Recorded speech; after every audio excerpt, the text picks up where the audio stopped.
The phones in Tel Aviv lit up at 3:47 inches the morning. Not a call, not a message. A government broadcast pushed simultaneously to every cellular device registered on Israeli networks. 6 words in Hebrew, followed by 6 words in English, followed by a tone that the Israeli civil defense system reserves for its most severe category of threat. Evacuate. This is not a drill. No timeline, no explanation, no reassurance that things would be fine.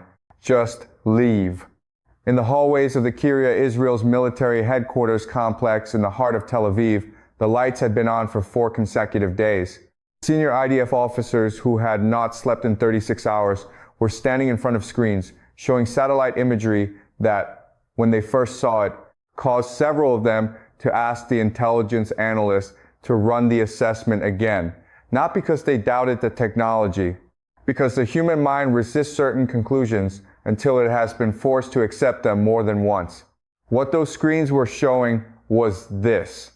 Across multiple sites in Western Iran, sites that had been monitored, cataloged, and assessed for years by Israeli and American intelligence, a transfer that had begun 6 weeks earlier had reached its terminal phase. 2,000 Hwasong-31 ballistic missiles, the most advanced export weapon North Korea has ever produced, had been moved from storage into operational launch configuration. Fuel trucks, targeting data uplinks, command and control activation, launch crews at stations, not preparation, activation. In Washington, the National Security Council had been in continuous session. Senior officials were moving between the Situation Room and secure communications facilities with the particular controlled urgency that career national security professionals display when they are genuinely alarmed, but professionally forbidden from showing it. Reporters covering the White House described an atmosphere unlike anything they had witnessed since the immediate aftermath of September 11th, a building that had gone quiet in the wrong way. The kind of quiet that is not calm, the kind of quiet that is concentration. One senior official, speaking to a journalist on deep background, used a single word to describe the American position. Exposed. My name is Professor Jiang, and what I want to do today on the Jiang Report is something more valuable than telling you what is happening.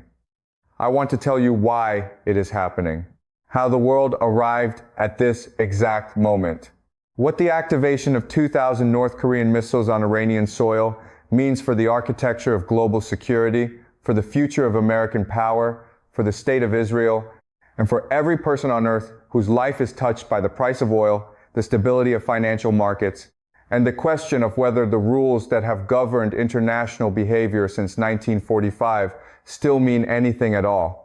Because the evacuation of Tel Aviv is not a beginning.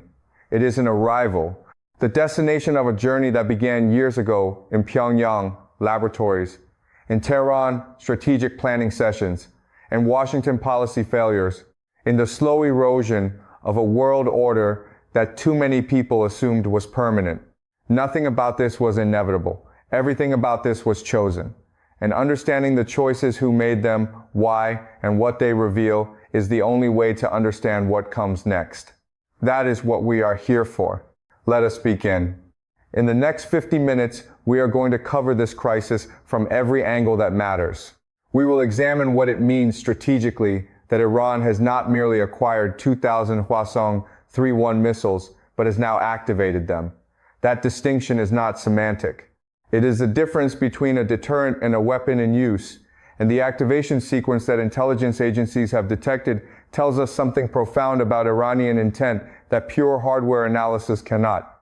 We will go deep on the Hwasong-31 itself, its terminal velocity, its maneuvering warhead technology, its specific advantages against the Arrow 3 and David's Sling interceptor systems that form Israel's last line of defense against ballistic threats of this class.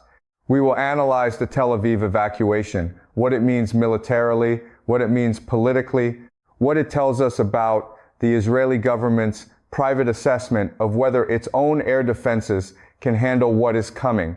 We will dissect the American panic response, why the most powerful military in human history is, at this moment, in a position where its options are fewer and worse than at any point since the Cuban Missile Crisis. And we will look at this from the strategic altitude that the Jiang report always tries to maintain the view from above the immediate crisis, where the longer patterns of history and power become visible. 24 hours. Let's use them well. Before we go further, if you are watching the Jiang report for the first time, I want you to understand what this channel is and what it is not. This is not a channel that trades in fear. It is not a channel that simplifies complex geopolitical realities into heroes and villains. It is a channel that believes the world deserves serious, rigorous, honest analysis delivered with clarity and without agenda. If that is what you are looking for, subscribe now, hit the notification bell, because the events we are covering today are moving faster than the news cycle, and you need a source that will be here every time something significant breaks, with context, with depth, and with the analytical framework to make sense of it. Share this video with someone who is confused or frightened by what they are seeing in the headlines. The antidote to panic is understanding. And understanding is what we are here to provide. Now, let us talk about what activation actually means. There is a concept in military strategic analysis called the threshold of commitment. It refers to the point at which a state moves from possessing a capability to deploying it in a way that signals operational intent. Iran crossed that threshold approximately 96 hours ago. The transfer of 2,000 Hwasong-31 missiles from North Korea to Iran was a significant event. We covered that in our previous analysis. But the transfer itself, as alarming as it was, remained within the broad category of capability acquisition, the same category as building a new missile factory or developing a new guidance system or expanding a launch site network. Significant, destabilizing, but not yet kinetic in its implications. Activation is different. Activation means that missiles have been moved from storage facilities to prepared launch positions. It means that fuel trucks have been observed at those positions. It means that targeting data is being uploaded to guidance systems. It means that launch crews are at their stations. It means that the command and control infrastructure connecting those launch positions to the political leadership in Tehran has been tested and verified. Every one of those signatures has now been detected multiple times by multiple intelligence collection platforms operated by the United States, Israel, and their partners. This is not ambiguous. This is not a training exercise. This is not a demonstration of capability for diplomatic leverage, or if it is the most elaborate and operationally advanced demonstration in the history of Iranian military posturing. The Hwasong-31 batteries are active. They are pointed. They are ready. The 2-4-hour window being discussed in intelligence and government circles is not a single analyst's estimate. It is a consensus assessment derived from several converging data streams. First, the fueling timeline. The Hwasong-31, in its export configuration delivered to Iran, uses a liquid propellant system that requires fueling prior to launch. Once fueled, missiles cannot remain in that state indefinitely. The propellants are corrosive, and the fueled configuration creates logistical and safety constraints that push toward either launching or standing down.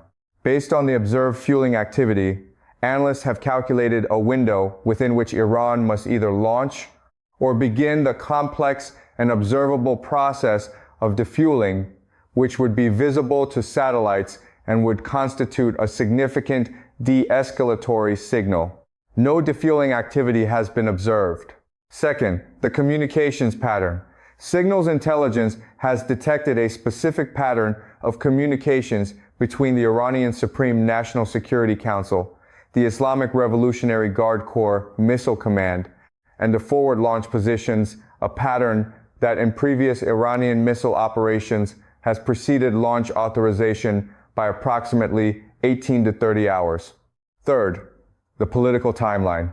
Iran's leadership has made a series of public and semi-public statements in the past 72 hours that read, to experienced Iran analysts as pre-attack political positioning statements designed to establish narrative justification for an action that has already been decided upon, rather than statements designed to leave space for diplomatic resolution. Put these three streams together, and the 24-hour assessment emerges not as alarmism, but as sober professional judgment. The decision by the Israeli government to open civilian evacuation corridors from Tel Aviv is, in my assessment, the single most significant data point available to outside observers trying to understand how seriously the threat is being taken at the highest levels. Israel does not evacuate Tel Aviv. That is not hyperbole. It is a statement about Israeli strategic culture and doctrine. The entire concept of Israeli civil defense is built around hardening in place, around shelter networks, around the psychological principle that Israeli society does not run. Running from a threat signals to your adversary that the threat is working. It undermines deterrence. It has political costs domestically and internationally. The fact that the Israeli government has made the calculation that those costs are worth bearing, that the risk of keeping civilians in Tel Aviv outweighs the strategic and psychological cost of evacuating them, tells you everything you need to know about what the Israeli intelligence community privately believes about the intercept probability against a 2000 missile Hwasong-31 salvo. They do not believe they can stop enough of them. That is the honest reading of the evacuation decision. Israel's air defense establishment, which is among the most capable in the world and which has been planning and training for large-scale ballistic missile attacks for decades, has looked at the specific parameters of the Hwasong-31, the terminal velocity, the maneuvering warhead, the saturation numbers, and has told the political leadership that the casualty projections for a full salvo against a fully populated Tel Aviv are unacceptable. So they are moving the population. The Israeli Defense Forces are simultaneously managing two urgent and partially contradictory imperatives. The first imperative is defensive, protecting Israeli civilians and infrastructure against the incoming threat through a combination of air defense activation, civilian evacuation, and hardening of critical military and government facilities. The second imperative is offensive identifying and striking Iranian launch positions before the missiles can be fired. Every Hwasong-31 destroyed on the ground is one that cannot be shot at Israel, and destroying missiles on the ground before launch is vastly more efficient than attempting to intercept them in flight. The contradiction between these imperatives lies in resource allocation and timing. The assets required to execute a deep strike campaign against Iranian launch positions, combat aircraft, electronic warfare platforms, aerial refueling tankers, suppression of enemy air defense packages are partially the same assets required to maintain the defensive posture over Israeli territory. Committing fully to the offensive option means accepting elevated risk on the defensive side during the hours that the strike campaign is underway. And the window for the offensive option is closing. Every hour that passes is an hour in which Iran can further disperse its Hwasong-31 batteries, harden their positions, and improve their survivability against Israeli airstrikes. The missiles that are easiest to destroy are the ones sitting in the open at prepared launch sites. Once they are dispersed into the Iranian interior, into tunnels, into urban areas, into the mountain complexes that the IRGC has spent decades constructing, the problem becomes exponentially harder. The IDF has presented the cabinet with a strike option. The cabinet has not yet authorized it. The Americans have asked for more time. The clock is running. I want to spend serious time on the hardware here because the Hwasong-31 is not well understood in public commentary, and the misunderstanding leads to systematic underestimation of the threat it poses. The Hwasong-31 represents the current apex of North Korean ballistic missile export technology. It incorporates advances that Pyongyang has developed over 2 decades of intensive missile development, much of it conducted under the harshest sanctions regime ever applied to a state weapons program. The fact that North Korea developed this capability under those conditions is itself a strategic lesson that the world has been slow to absorb. The Hwasong-31 achieves terminal phase velocities in the range of Mach 12 to Mach 15. To put this in concrete terms, at Mach 15, the warhead is traveling at approximately 5 kilometers per second during its final descent toward the target.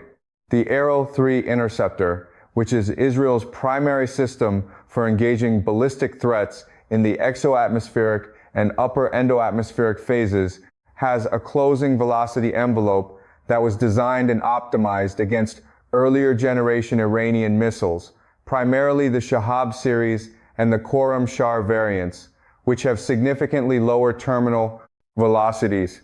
The Hwasong-31's terminal velocity pushes against the edge of Arrow 3's engagement envelope in a way that reduces intercept probability from the high figures achieved in testing against slower targets. The MARV capability of the Hwasong-31 is the feature that concerns air defense engineers most acutely. A standard ballistic warhead follows a predictable trajectory, a parabola that can be calculated with high precision from early tracking data, allowing the interceptor's fire control system to compute an intercept point and guide the interceptor toward it. A maneuvering warhead breaks this calculus. It can alter its trajectory during the terminal phase, not dramatically, not like an aircraft, but enough to shift the predicted impact point by hundreds of meters. This forces the interceptor's guidance system to continuously update its intercept solution in the final seconds of engagement, reducing the probability of a clean hit. Against a single incoming MARV-equipped warhead, this is a manageable challenge. Against 2,000 of them arriving simultaneously from multiple azimuths, it creates a battle management problem of extraordinary complexity. This is where the analysis becomes most sobering. Israel's integrated air defense network Iron Dome, David's Sling, Arrow 2, Arrow 3 has a finite intercept magazine. Open source estimates, which are necessarily imprecise but directionally informative, suggest that Israel's total ready interceptor inventory across all systems numbers in the low thousands. Against 2,000 Hwasong-31 warheads arriving in a compressed time window, the intercept to incoming ratio becomes deeply unfavorable. Furthermore, the Hwasong-31's ballistic trajectory means that the terminal phase, the phase in which intercept is attempted, lasts only seconds. The battle management system must simultaneously track 2,000 incoming objects, prioritize them by threat value, assign interceptors, compute firing solutions, and execute launches, all within a time window measured in minutes from first detection of launch to terminal impact. This is a computational and operational challenge at the absolute boundary of current air defense technology. Each Hwasong-31 carries a conventional warhead assessed at 1 to 2 tons of high explosive. Against an urban target like Tel Aviv, a 1-ton warhead detonating at ground level creates a lethal overpressure radius of approximately 150 meters and a severe damage radius extending several hundred meters further. Against hardened military infrastructure, command bunkers, airfield facilities, naval port installations, the penetrating variants of the warhead can defeat standard military construction. 2,000 such warheads, even with an optimistic intercept rate of 70%, means 600 warheads reaching targets. 600 Hwasong-31 impacts on Israeli territory is a catastrophe by any historical measure. The United States is rushing additional interceptor assets to the region. THAAD batteries, Patriot PAC-3 batteries, naval SM-3 interceptors aboard Aegis-equipped destroyers positioned in the Eastern Mediterranean and the Red Sea. These are significant capabilities, but they face the same fundamental constraint as Israel's own systems: finite magazines against an attack that is designed specifically to exhaust those magazines. American resupply of interceptor missiles, even on an emergency priority basis, cannot be executed in 24 hours. The logistics of air transporting interceptor missiles from American depots integrating them into Israeli and American launch systems and bringing those systems to operational readiness takes days, not hours. The window is too short for resupply to change the defensive equation in a meaningful way. I want to be precise about the nature of what is being described as American panic, because it is important to distinguish between institutional alarm, which is rational and appropriate, and genuine strategic helplessness, which is a more serious condition. What is being observed in Washington right now has elements of both. The institutional alarm is appropriate. The transfer and activation of 2,000 Hwasong-31 missiles represents a genuine strategic surprise. Not in the sense that nobody warned this was possible, but in the sense that it happened faster, at larger scale, and with greater operational sophistication than the consensus planning assumptions anticipated. Intelligence agencies are doing what they are supposed to do, escalating the assessment, flooding decision makers with information, presenting options. That process is functioning. The strategic helplessness is real and structural, and understanding why requires stepping back from the immediate crisis to look at the position the United States finds itself in. America currently has significant military commitments in Europe, supporting Ukraine against Russia, maintaining NATO's eastern flank posture. It has elevated commitments in the Pacific, managing the Taiwan Strait situation, deterring North Korean provocations, maintaining presence in the South China Sea. It has the ongoing Middle East commitment, the Israel security guarantee, the Gulf partner relationships, the counter-ISIS mission, the Yemen situation. Each of these commitments, individually, is manageable. Simultaneously, at elevated intensity, they represent a demand on American military assets, particularly long-range strike assets, naval assets, interceptor missile stockpiles, and intelligence collection platforms that approaches the limits of what American force structure can sustain without making difficult choices about prioritization. The Hwasong-31 activation in Iran has forced exactly those difficult choices. Assets being used to deter in the Pacific cannot simultaneously be surged to the Middle East. Interceptor missiles already committed to European partners cannot be redirected to Israel. Intelligence satellites cannot be simultaneously tasked against targets in 4 different theaters at their maximum collection rates. This is the structural dimension of the American panic. It is not that the United States lacks capability. It is that the capability is distributed across commitments that cannot all be maximally resourced simultaneously. And Iran, with North Korean assistance, has chosen this moment deliberately. The National Security Council has presented the president with a range of options based on reporting from multiple source journalists covering the White House.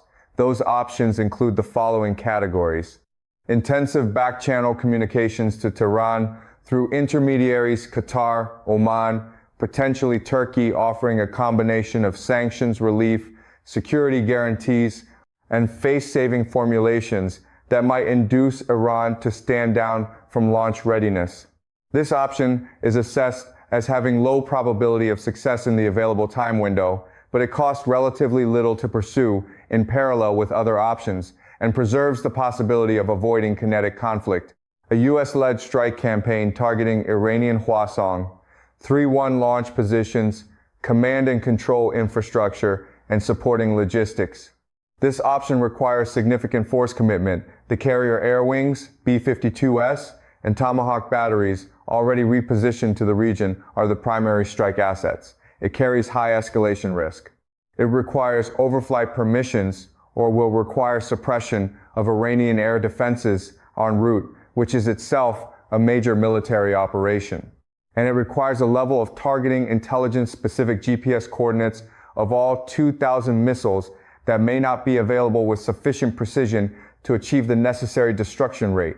This option effectively transfers the leading role to Israel while providing American enabling support, aerial refueling, electronic warfare, real-time intelligence sharing, and post-strike air defense augmentation. It reduces the direct American military commitment while leveraging Israel's superior knowledge of Iranian target sets and demonstrated capability to conduct long-range strike operations against Iranian territory, allow Iran to fire, trust the combined American-Israeli air defense network to limit casualties to acceptable levels, and then conduct a devastating retaliatory strike against Iranian military infrastructure, regime targets, and economic assets. This option is assessed as carrying unacceptable humanitarian risk, given the saturation mathematics discussed above. Acceptable casualties in a 2000 Hwasong-31 scenario is not a phrase that survives contact with the actual projected numbers. None of these options is clean. None of them comes without serious cost and serious risk. The president is being asked to choose between bad and worse in a time window that is measured in hours. Saudi Arabia, the United Arab Emirates, Kuwait, Bahrain, and Qatar are watching this crisis with an alarm that they are expressing in private with considerably more intensity than their public statements suggest. Each of these states has two sources of vulnerability that the current crisis directly threatens. First, they host American military bases and assets, which makes them potential Iranian targets the moment any kinetic exchange begins. The Al Udeid Air Base in Qatar, the 5th Fleet headquarters in Bahrain, the Al Dhafra Air Base in the UAE, these are high-value targets that Iran's missile planners have certainly included in their target sets. The Gulf states did not sign up to be in the crossfire of an Iran-Israel-US war when they agreed to host American forces, but that is exactly where they find themselves. Second, their economies and the global economy that depends on their hydrocarbon exports are directly threatened by any conflict that touches the Strait of Hormuz. Iran has the capability and the demonstrated willingness to threaten Hormuz transit. A sustained closure of the strait, even for days, would send oil prices to levels not seen since the 1970s oil shocks. Saudi Arabia has quietly activated its full Patriot battery network.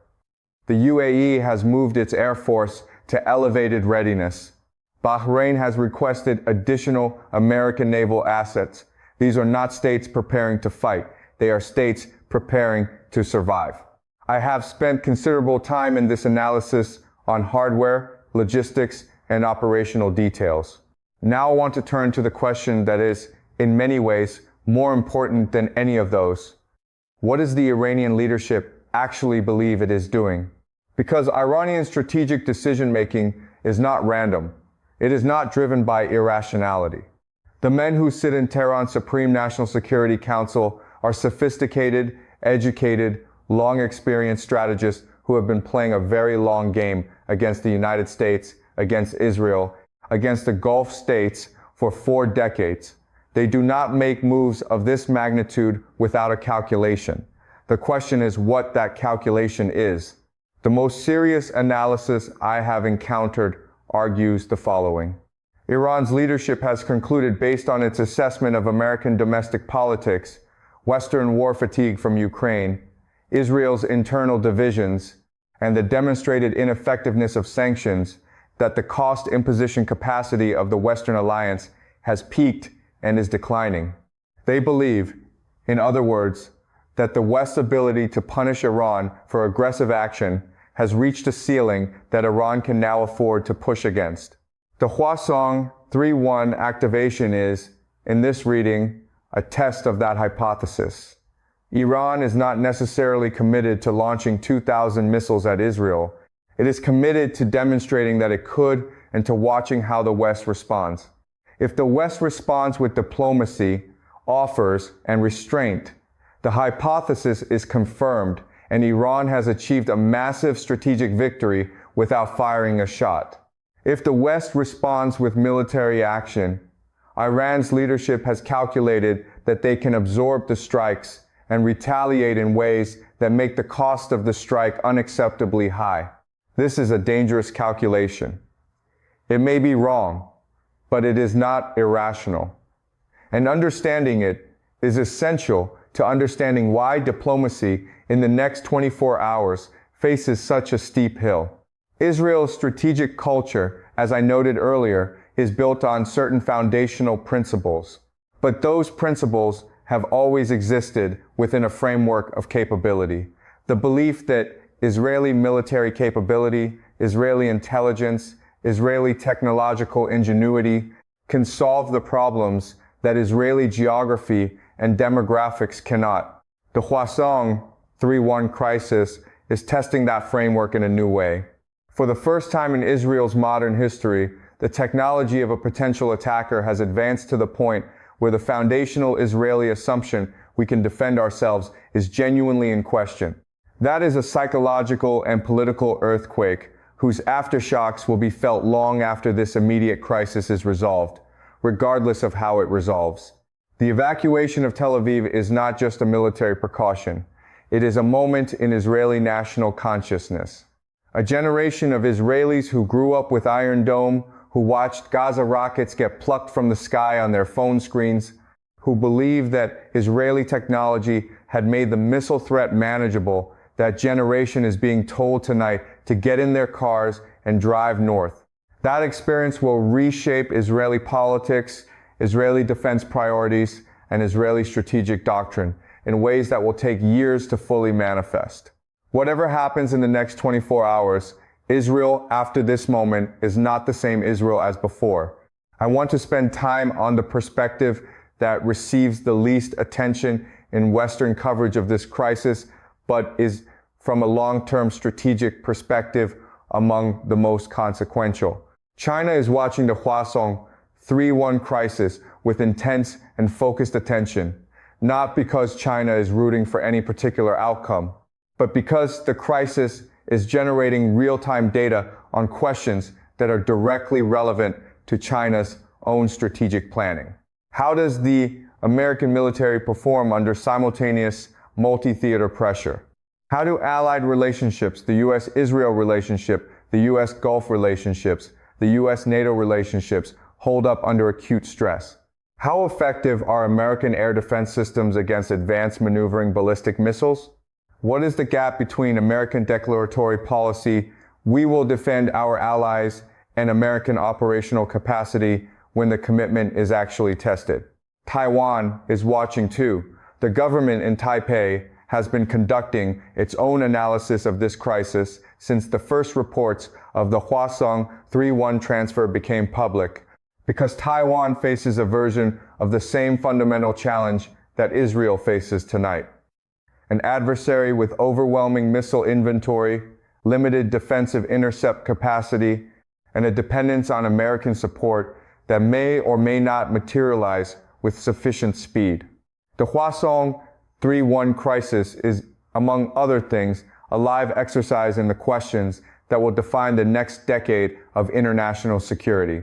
One of the most significant long-term consequences of this crisis, regardless of its immediate military resolution, is what it does to the already damaged global non-proliferation architecture.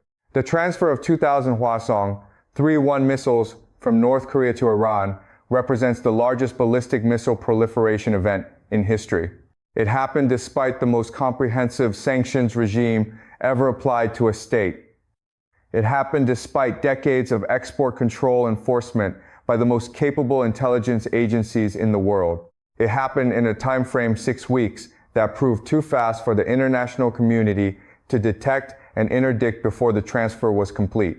Every government on Earth that has ever been told that it cannot acquire advanced ballistic missile technology because of international norms, export controls, and sanctions enforcement, every one of those governments is now looking at this transfer and drawing conclusions. The conclusions they are drawing are not favorable to non-proliferation.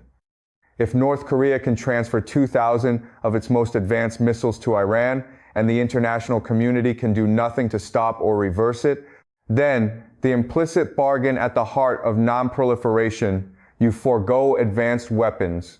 We provide security and economic engagement, has been exposed as hollow. The global security order that emerged from the Cold War was built on certain assumptions about the controllability of weapons technology.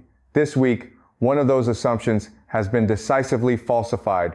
The economic dimension of this crisis deserves more attention than it is receiving.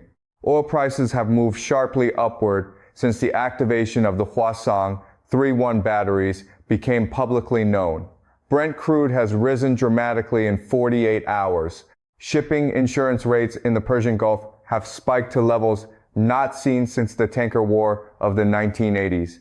If shooting starts, if Israel strikes Iranian territory, or Iran launches its missiles, or Iran moves to threaten Strait of Hormuz transit, the energy market reaction will be of a different order of magnitude entirely.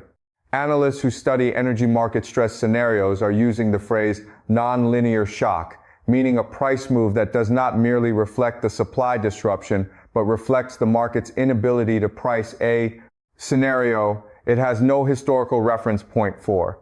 A sustained closure of the Strait of Hormuz would remove approximately 17 to 20% of global oil supply from the market. That is not a supply disruption that can be compensated by drawing down strategic reserves or activating alternative supply routes. It is a supply disruption that causes a global recession rapidly, measurably, and with the most severe impact on the economies least equipped to absorb it. The human cost of this crisis will not be limited to Israel and Iran. It will be distributed globally, invisibly, through the mechanism of energy prices and economic disruption to populations that have no stake in the conflict and no ability to influence its outcome. 24 hours. We began this analysis with that number, and we return to it now, not because the clock has stopped, but because its meaning has deepened over the course of everything we have examined together. 24 hours is the military window, the fueling timeline, the launch readiness assessment, the interval within which decisions made in Tehran, Tel Aviv, and Washington will determine whether the next chapter of this story is written in diplomatic cables or in the damage assessments of a war. But 24 hours is also something else. It is the amount of time that human beings, fallible, pressured, exhausted, ideologically committed, politically constrained human beings have to make choices whose consequences will outlast them by decades. The men sitting in those decision rooms tonight are not abstractions. They are people operating under conditions of radical uncertainty, with stakes that dwarf anything in their personal experience, against a clock that does not pause for reflection. History is not made by inevitable forces. History is made by decisions, and the decisions being made in the next 24 hours will echo forward in ways that none of us, not the decision makers, not the analysts, not the people evacuating Tel Aviv, not the people watching this video, can fully foresee. What I can tell you with confidence is this. The world that exists on the other side of this crisis, however it resolves, will be different from the world that preceded it. The Hwasong-31 transfer has already changed things that cannot be unchanged. The evacuation of Tel Aviv has already happened. The activation of 2,000 North Korean missiles on Iranian soil has already been documented, assessed, and absorbed into the strategic consciousness of every government on Earth. The non-proliferation order has already absorbed a blow from which it may not recover. The credibility of American deterrence has already been tested in a way that will be studied in military academies and foreign ministries for a generation. The Russia-Iran-North Korea axis has already demonstrated a degree of military strategic coordination that the Western alliance did not prevent and cannot easily reverse. These are the durable consequences. These are the changes that persist regardless of whether Iran fires or stands down, regardless of whether Israel strikes or waits, regardless of whether diplomacy finds a face-saving exit in the next few hours. And this is why the analysis matters. Not to predict the outcome, no analyst can do that with honesty, but to understand the landscape, to see clearly what has changed, what is at stake, and what the choices before us actually mean. The Jiang report exists because the world deserves that kind of clarity. Not reassurance, not panic, clarity. We will continue to cover this crisis as it develops in real time, with depth, with honesty. If this analysis gave you something that the mainstream coverage did not, please subscribe. Share this video. Bring others into this conversation. Because the next 24 hours will produce more questions than answers. And when they do, we will be here. Precision over panic. Understanding over fear. Always. This is Professor Jiang Xueqin. This is the Jiang Report. Stay with us.